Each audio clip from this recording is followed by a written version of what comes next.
Bhagavate Ramakrishna.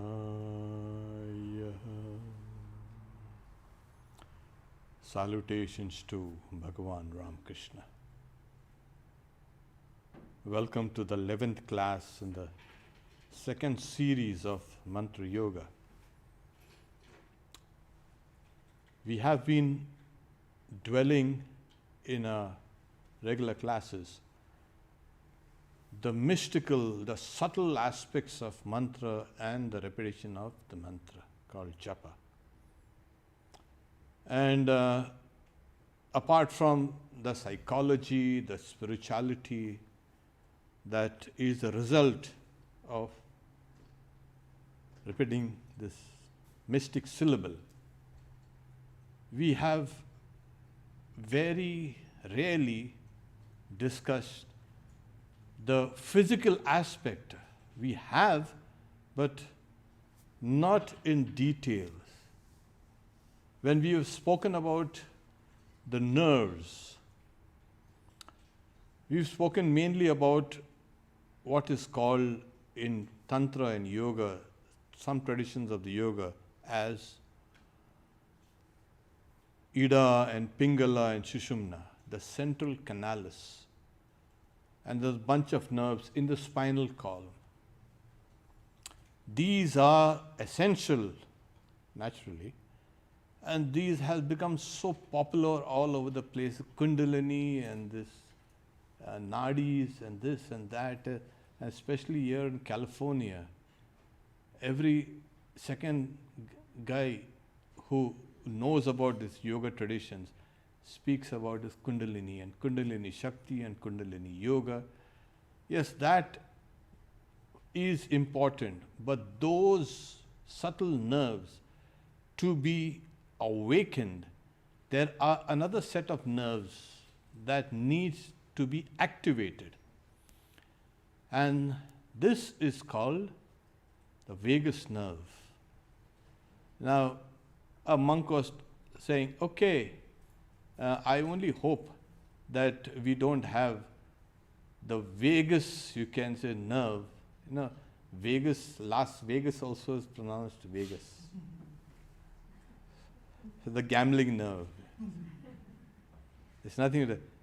These are the nerves there, as you can see. They emerge out from behind the back of the neck, from the side, behind the brain. This is the 10th cranial nerve. And though they are these nerves, the right and the left, they are spoken of as one, but they are nerves. They are called vagus because it's called a wandering nerve. And it is so vast. It branches and branches and sub-branches all over the body. Okay. This is important, that we have the idea that there is a body-brain connection, as simple as that. The body is intimately connected to the brain. In fact, the whole of this body is taken care of by these vagus nerves. They form what is called the parasympathetic nervous system. And we have something called the two nervous systems, the sympathetic and the parasympathetic. They control everything, everything. So these vagus nerves, they emerge from behind the skull. They traverse down your carotid arteries, down the neck, and then comes down, right down to each and your respiration, your heart, your digestion. Everything is controlled by these nerves. Okay. Now, it is important to understand that when we see these nerves, what do they do? These nerves form both the sensory and the motor fibers. And so these are dual pathways from the brain to the body and from the body to the brain.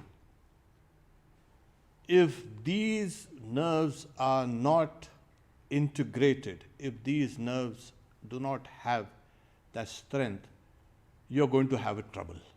It takes care of homeostasis, it takes care of many sensory phenomena like smelling and even a voice and speech, as well as mental phenomena, anxiety and depression, etc. So it covers your body, your senses, and also your mind. Now there's a peculiar, you can say, attribute of these vagus nerves. Though they control everything, they are autonomic nervous system. That is, they are doing it on their own. There is something called a vagus nerve tone. There's a tone, there's a sound. And unbelievably, this tone is inherited from one's mother. Yeah, it does change. The child then grows and it changes. But then the mother's vagus nerve tone is transmitted to the child. Now, what is this tone? The tone is nothing but, as I say, when we breathe in, the heart just very slightly beats faster. And when we exhale, the heart ever so slightly beats a little slower.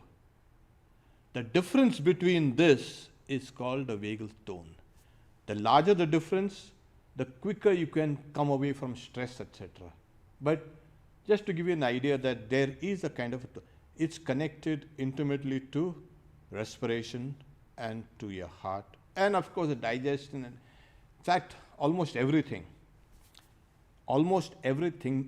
is controlled by this autonomic nervous system. So when both these sympathetic and parasympathetic nerves are balanced, this is what is called homeostasis, which we have spoken about in some of our earlier videos. Why is this necessary? It's saying, Swami Vivekananda says, a unhealthy body can never ascend to yoga. So what do we do? No body is perfectly healthy. So the body can be made healthy to a large extent. There are various things that can help tone, or you can say activate all these vagus nerves to the fullest extent.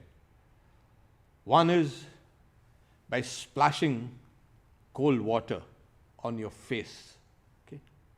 Another is, you can have a cold shower, that energizes you. The third, because some of these nerves, they come out here, branch out right across the face also. The third is, singing. Singing activates your vagus nerves. And then, as you have seen in the diagram, these nerves are coming out from all over the place, and you find these things, all nerves are bringing in, there's kind of a nervous fluid all over this place. All nerves work on the principle of electricity. It's nothing but chemical electricity. So there's electricity flowing from the brain to the body and body to the brain. So connected. This integration is absolutely essential for Japa. Okay. There is another way of activating this vagus nerve. One is, at the back of the head, you start massaging it. Okay, at the back. So that is one way. And then you massage at the back of your ear flaps. This is another way. So from the back of the head to the back of the ear, you can keep on massaging. And then bring your fingers down, right down here to the neck. So this is an easy, effective way of massaging your vagus nerves. Yes, unbelievable. It's like this, kind of just It awakens you. So what happens is you are getting to become integrated when these vagus nerves are activated. And as I mentioned, there's a tone. Now what is the tone? The tone is sound. Even you can say singing, as I mentioned, there is another. The repetition of Om. It's just something like Om.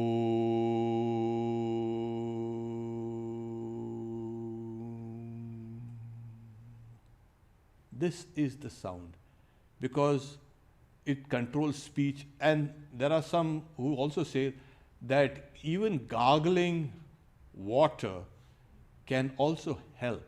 So instead of gargling water, it's better to easier to say Om. Okay. So what's happening? It's like the respiration works on the circulation. The circulation works on the nerves, or the rest of the nerves. Everything works on the brain. Then the brain transmits all these things to the mind. So once your nerves are calm, your brain will become calm, and that calmness is transmitted down. So 80% of all the information from the body goes up here. It is nothing but there are two responses: fight or flight, and feast and rest. The fight and flight is the sympathetic nerves. It checks up everything around, even without your awareness, and primes you for danger. And then there's a rest and relax or feast and fast. So there's feasting and fasting. So these two. The body, when it is balanced between these two, it needs to diffuse its stress. The stress that comes from fight and flight is now diffused from the rest and relax and feast. So here. So when these things are there, what happens is in the mantra yoga, when this integration takes place in the body, in the nervous system, that is also transmitted to everywhere, especially in the digestive system and the immune system. I mean, every system is now controlled by these vagus nerves. Once the body gets integrated, then there's an automatic flow of that mantra within you. If the body is not integrated, not balanced, it's always stressed, then you will have difficulty in repeating this. So it's always stress. Everything is just stress and stress and stress. The modern world is stressing us so much, and that is killing us. A little stress is necessary, but at one point of time, your body just can't take it, and it brings you diseases. Stress brings you diseases, yeah. Stress also affects the mind. So your mind, you can't eat, you can't sleep, you cannot think, you cannot do anything properly. So in this mantra yoga, we decided to ascend to those mystical realms which we were talking about, but foundationally it is through the gross body, and the gross body is controlled by these vagus nerves. As similar. So once these are taken care of, then slowly your primary nerves in the spinal column, the Ida and the Pingala and the Shushumna, they can easily get activated, because these are the huge currents in the body. These are psychic currents, or we call prana currents. Okay? They flow up and down the body. And like in the ocean, you have these mighty currents. The ocean is never still. You may think that it's just full of water. No, there are huge currents that are pulling and pushing water, cold and hot water is being pulled. It's like a conveyor belt, distributing nutrients, distributing heat, distributing cold. So these nerves in the body, the Ida and the Pingala, they are also, they're saying they carry all the heat and the nutrients and the life force all over the body. And when they are in harmony, they can awaken the Sushumna. It is only after the vagus nerve is controlled or in balance, then these two great nerves called the Ida and the Pingala, which also come out from the head, but they enter into the spinal column. They move around in an 8. And at the base of the sacral plexus, they again switch and revert up, and they go up like this. So these are the two psychic currents. And at one point of time, when you have enough of psychic energy, that part at the bottom of the sacral plexus is suddenly pops open. And when it pops open, the Sushumna canal, which is not really a nerve, but it's the psychic, you can say, nadi, or what is called, in India we'll say, nadi means that which you can hear the nad, the sound. So it is that, it is not a physical nerve. Swami Vivekananda says, I have seen the Sushumna. It's a thin golden thread, like a thin golden thread. So that physical energy now becomes psychic energy. It is the same energy. It's not that you're going to take something from outside and make it psychic. The same physical energy that you have got it from your food and drink and water, etc., is converted into psychic energy. And that psychic energy now traverses up the Sushumna, the central canal is inside, right up. And as it moves from center to center, there's a tremendous reaction. Layers after layers of the mind are opened up, and you can see this universe in its subtle and causal forms. You will not see this universe as it is like this. Your physical energy has now become subtle and psychic. So the vagus nerve is there to help us get started. And that's the reason why this mantra itself, which is now just physical, like you say, Om, it's a physical sound. Yes, but within that physical sound is that psychic aspect.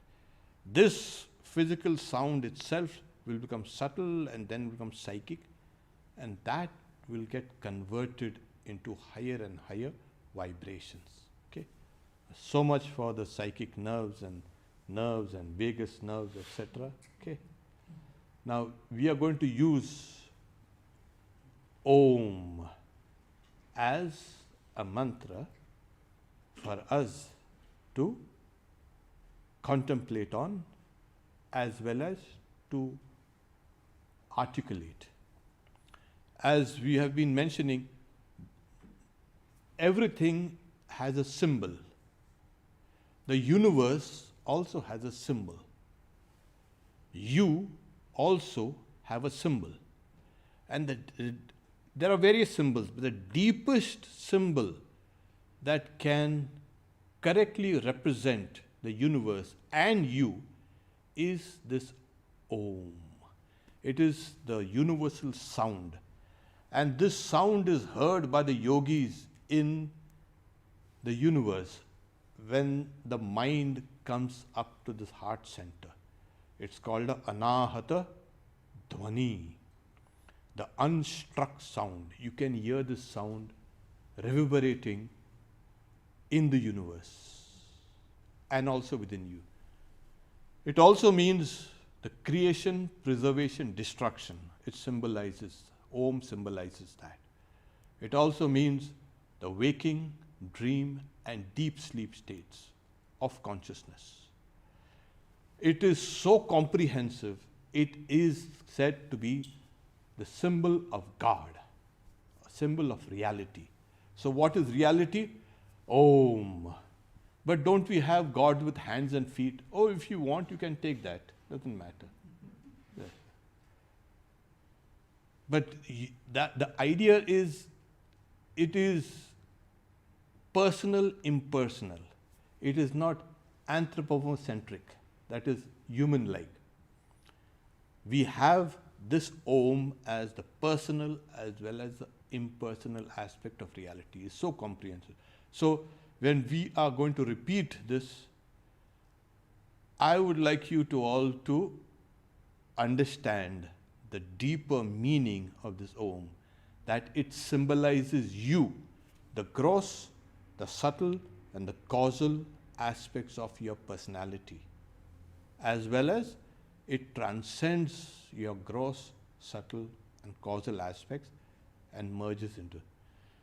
So, to come down to the practice, I was wondering how to make kind of a model for practice. Then I decided, let's do it the old way. No fancy stuff, nothing. It's just simple Om. So we will do it first, articulate it, and then it will become semi-audible, and then it will be inaudible. You are going to do it. When we are contemplating also on the meaning, and if you like, you can also visualize that symbol. Okay? So visualization will keep your mind from getting distracted to other things. So visualize it, look at the screen and see, okay, this is what it is.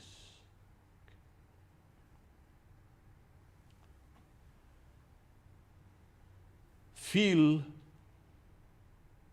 the sound first emerging from ear. Then as you keep on repeating, it becomes more and more semi-audible. Feel it's coming out from ear. And as it becomes even more inaudible, feel that is emerging out from your heart.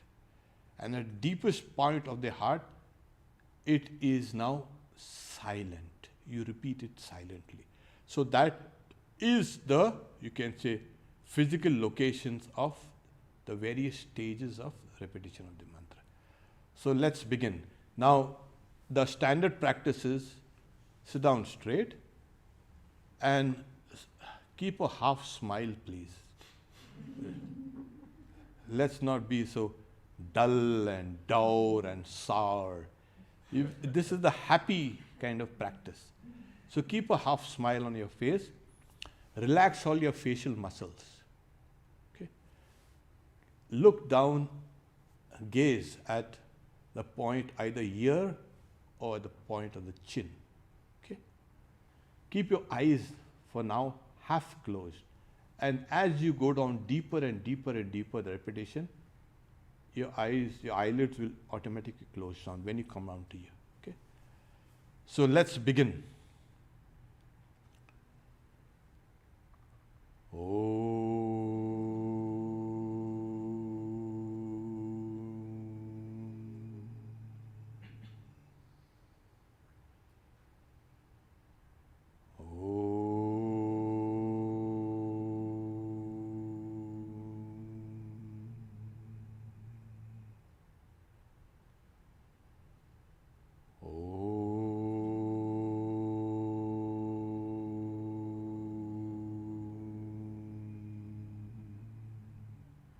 Now make it semi-audible.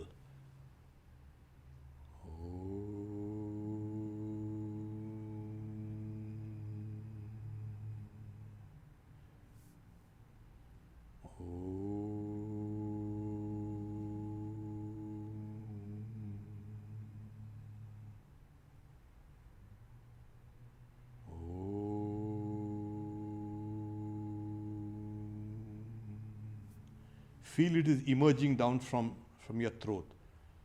Om.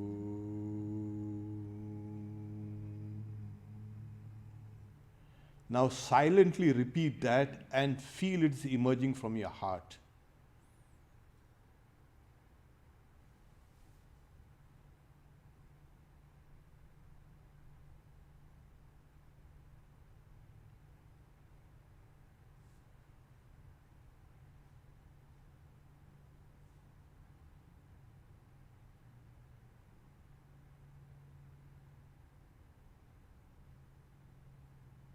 Okay, take a long deep breath, open your eyes. This was a kind of practice run. Those who are very visual, most of us are. There are some who are very audible. There are some who are very tactile. So those who can visualize things, you can visualize that symbol, Om,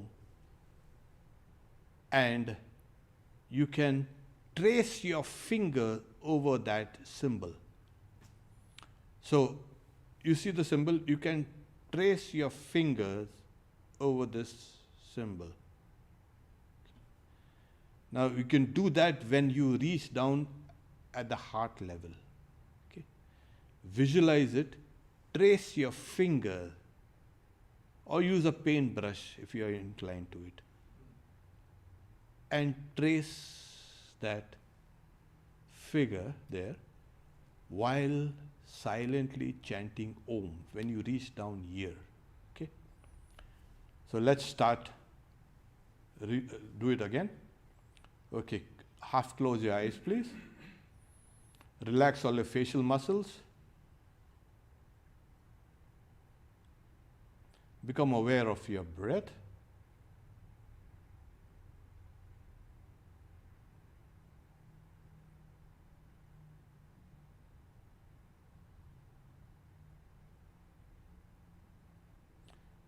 Take a long deep breath and begin.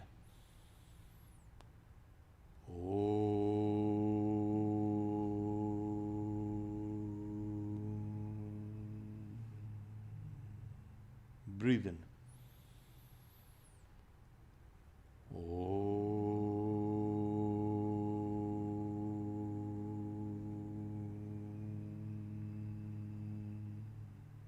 Breathe in.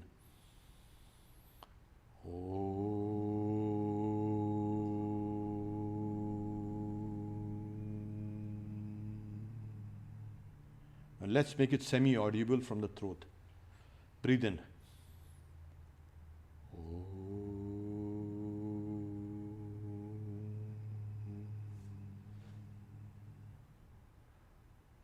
Breathe in.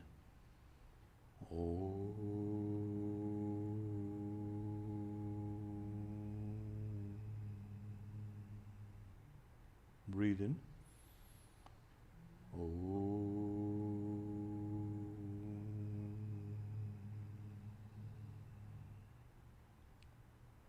Now silently repeat this in your heart and visualize the Om and trace your finger on it. You must be able to hear that sound within.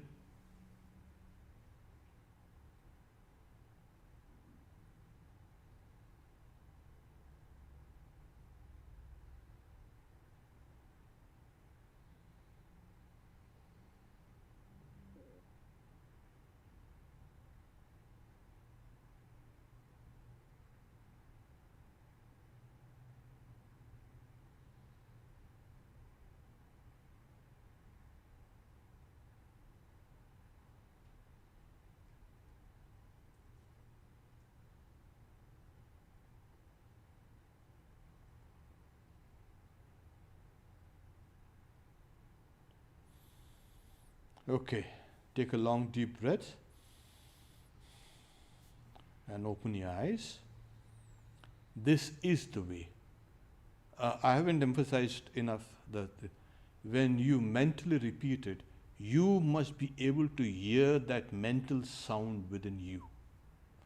It's like you articulated Om. When you mentally repeat it, it has to sound exactly like this inside.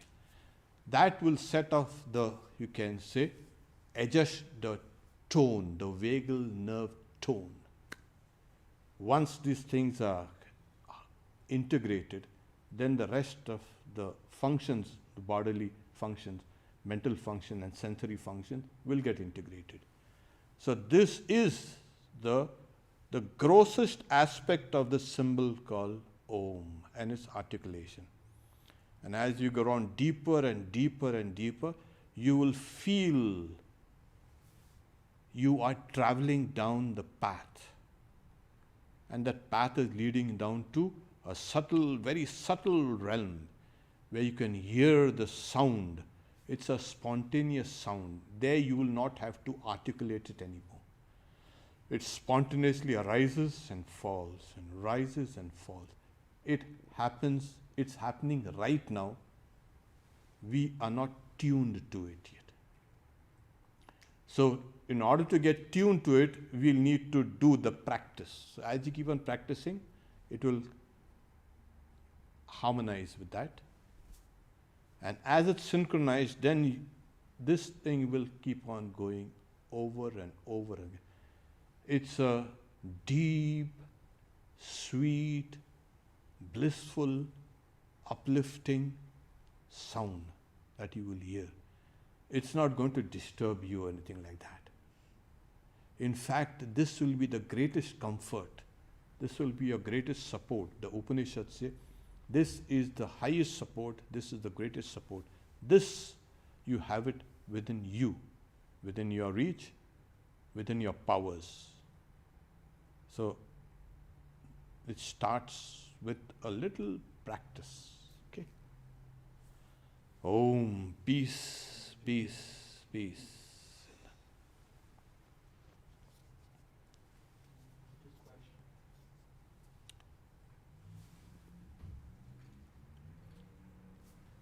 Okay.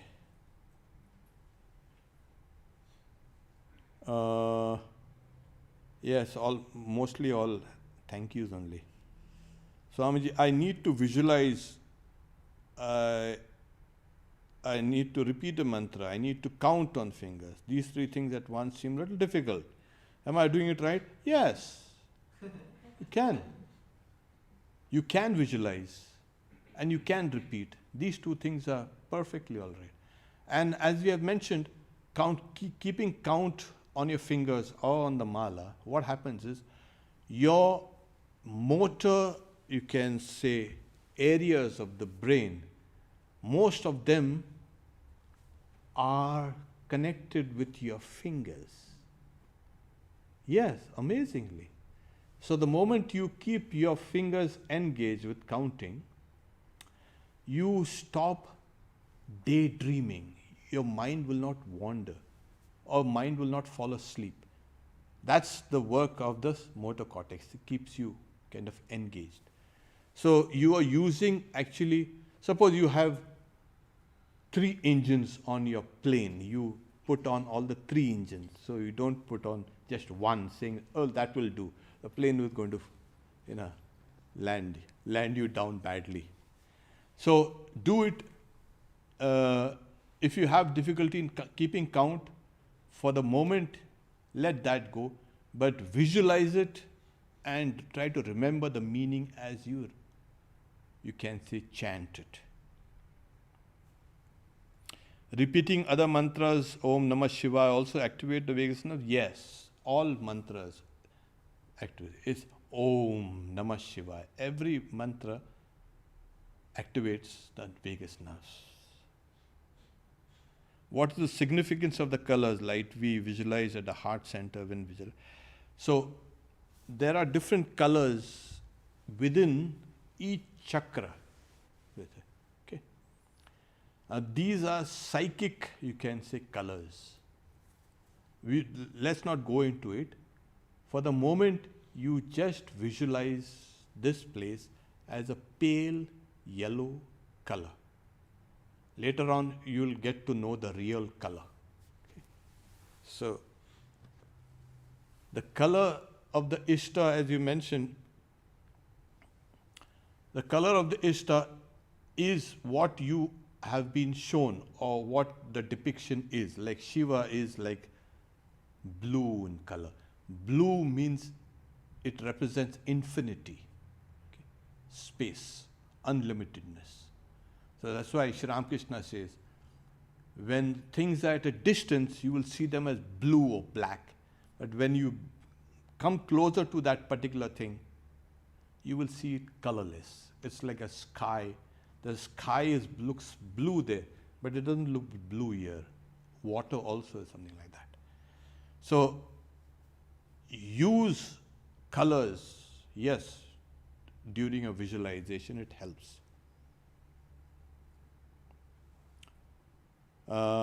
Okay, should we do Om separate from Japa? Is it part of Japa? But it's doing it alone important? No, it's not important.